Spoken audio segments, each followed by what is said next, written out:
2021년 2월 27일 토요일 새벽 설교 말씀입니다. 시편 49편 1절에서 20절까지 말씀. 존귀하나 짐승 같은 사람, 존귀하나 짐승 같은 사람이란 제목으로 오늘 시편 말씀 보도록 하겠습니다. 1절에 시인은 모든 백성들과 세상의 모든 거민들을 부르고 있습니다. 여기에 모든 백성은 이스라엘 백성들뿐 아니라 모든 이방인들도 포함됩니다. 이 세상에 살아있는 모든 사람들은 다 들으라고 초청하고 있는 것이죠. 들으라, 귀를 기울이라 라는 명령을 2번이나 사용하며 강력하게 촉구하고 있습니다. 조금 더 구체적으로 귀하고 천하고 부하고 빈하고를 떠나서 사회의 모든 계층의 사람들을 초청하는 것이죠. 특별히 빈부의 격차에 관한 문제를 다루기 원하는 시인의 의도가 그 안에 담겨져 있습니다. 이처럼 모든 자를 불러 그 귀를 기울이라고 청원하는 것은 하나님의 말씀, 하나님의 뜻과 지혜는 그 누구도 예외 없이 반드시 들어야 할 내용임을 강조하고 있는 것이죠. 시인이 3절에 자신의 입으로는 지혜를 선포할 것이며 자신의 마음으로는 깊이 묵상하여 명철을 얻을 것이라는 굳은 의지를 밝힙니다. 지혜와 명철은 삶에 필요한 실제적인 지혜와 통찰력을 가리키는 것입니다. 그러면서 시인은 조상들로부터 듣고 배운 잠언이나 교훈에 지속적으로 귀를 기울인다고 말합니다. 그렇게 들은 조상들이나 잠언으로부터 들은 지혜의 말을 선포한다고 얘기하죠. 여기서 이 지혜의 말이란 수수께끼와 난해한 질문을 얘기하는 것입니다. 하나님의 말씀이 누구나 이해할 수 없는 난해한 측면도 있음을 시인이 얘기하고 있습니다. 시인은 바로 이러한 하나님의 말씀을 선포하겠다고 선언하는 것이죠. 자, 그 선포를 찬양 가운데 선포한다라고 말합니다. 그리고 나서 이제 5절부터 12절에는 이 아무도 해결할 수 없는 문제에 대해서 얘기하는데요. 앞에 1절에서 4절은 지혜의 말씀에 대한 만인의 경청을 촉구하며 지혜의 말을 선포할 것을 얘기하였습니다. 그런데 5절부터는 이 본격적인 지혜의 교훈이 무엇인지 말하고 있습니다. 이 부분에서는 구속의 영생을 주지 못하는 재물을 추구하는 자의 우매함을 말씀합니다. 이미 참된 지혜를 알고 있는 시인은 죄악이 자신을 따라 에워싸는 환난의 날에도 두려워하지 않을 것이다 라고 5절에 밝히며 시작합니다. 자신을 둘러싸고 추격하거나 매복하는 자들, 괴롭히는 원수들이 있을지라도 자신은 두려워하지 않는다고 말합니다. 그것은 또한 개인적인 종말인 죽음까지도 두려워하지 않을 것이라고 고백하고 있는 것이죠.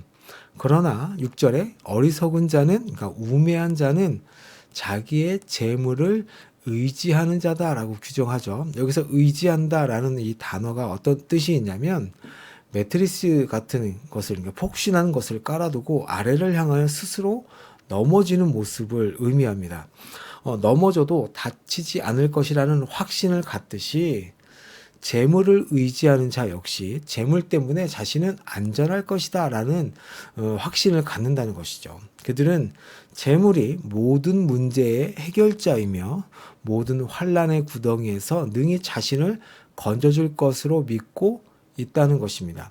또 이들은 부유함을 자랑한다라고 말하죠. 그 얘기는 자신이 가진 재물을 마치 절대적인 하나님을 섬기듯 찬양하고 경배하는 그런 자라는 것입니다.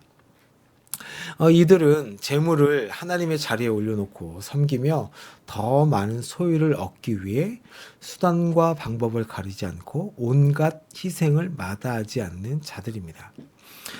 이러한 자들이 절대로 하지 못할 일이 이제 2가지가 있는데 그것을 7절과 8절에서 설명을 합니다. 이들은 첫째는 어떠한 경우에도 그리고 절대적으로 영원히 그 형제를 구속하지 못합니다. 오늘 7절과 8절에 보면 속전이라는 말씀이 나오는데요. 이 속전은 대신하여 지불하는 값을 가리키는 단어입니다. 그러니까 재물로서 형제의 생명을 구원할 수 없다는 것이죠.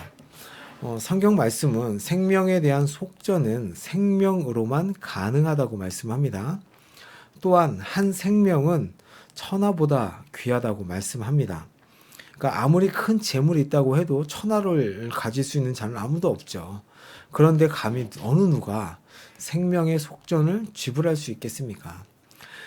그토록 사랑하고 자랑하고 의지하던 재물도 죽음의 순간에는 또 어떤 능력도 발휘할 수 없는 무용지물인 것을 시인은 보여줌으로써 재물의 한계와 재물을 의지하는 자의 어리석음을 말씀하고 있는 것입니다. 우리 인생은 어느 누구나 다 죽습니다. 아담 이후 모든 인간들은 죽음을 보게 되어 있습니다. 시인은 9절에 인간이면 누구나 꼭 죽게 되어 있다는 것을 강조하죠. 히브리서 9장 27절에도 한 번 죽는 것은 사람에게 정하신 것이요 그 후에는 심판이 있으리라고 말씀하고 있습니다. 자, 그러면서 이제 9절까지의 내용을 10절과 12절에서 이제 다른 각도로 이제 얘기를 하는데요. 인생은 유한하며 죽어 사라진다는 점을 부각해서 그 면에서만 보면 인간이 짐승과 다를 바 없다는 것을 선포합니다. 세상에서 학식이 있고 지혜롭다고 하는 자도 무지한 자도 그 누구도 죽음을 피할 수 없고 죽음 앞에서 모두 평등하다는 사실을 강조합니다. 또 누구나 그들이 가지고 있던 모든 재물들이 다른 사람에게로 넘어가는 것을 보게 된다고 말씀합니다. 우리가 죽을 때, 동양에서 죽을 때 수의를 입는데 그 수의에는 주머니가 없다고 하죠. 그러니까 죽은 자는 아무것도 가지고 갈 수가 없습니다. 인간이 얼마나 허무하고 약한 존재인지, 또 인간이 세상에서 추구하는 모든 것이 얼마나 덧없는 것인지를 알려주는 말씀입니다. 그럼에도 불구하고 과도한 욕심을 가진 자들은 더 많은 부동산을 가지려고 합니다. 11절 말씀입니다. 자신들이 소유한 많은 재산들과 거기에 기거하는 화려한 집에서 영원토록 살 수 있을 것이라고 생각을 합니다. 그래서 자신이 소유한 부동산들을 자신의 이름으로 등기해 놓고 그것으로 인해서 기쁨을 누리며 살아갑니다. 그러나 불행하게도 이들은 정작 이 세상에서 자신들이 거할 최종적 거처가 어둡고 차디찬 땅 아래에 한 평 남짓한 작은 무덤이란 사실을 알지 못합니다. 그러면서 12절에 사람은 다른 피조물들과 달리 매우 존귀한 존재라고 얘기하죠. 하나님께서 사람을 아주 특별하게 창조하셨기 때문입니다. 그러나 이러한 인간의 존엄함은 한계를 가지고 있습니다. 그래서 뭐라고 표현하냐면 존귀하나 장구하지 못하다라고 표현합니다. 더 나아가서 짐승보다 나을 것이 없이 죽는다라고 말씀합니다. 그러면서 이제 세상 부귀를 쫓는 자와 하나님을 의지하는 의인의 종말을 대조하여서 말씀하는데요. 이것이 그들 자신을 신뢰하는 자들의 길이다라고 얘기하는데요.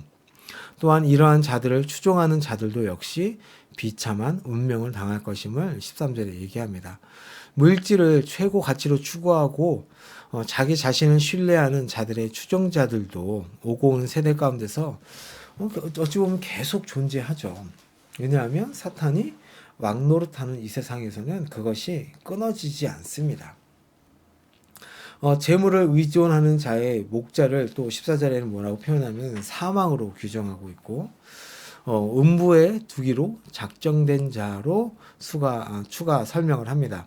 여호와를 목자로 삼는 자는 부족함이 없으며 영원히 거하지만, 그러니까 재물을 의지하는 자는 사망이 저들의 목자가 되어서 결국에는 흩어 없어지는 재물처럼 종족도 없이 사라지게 된다라고 말씀합니다.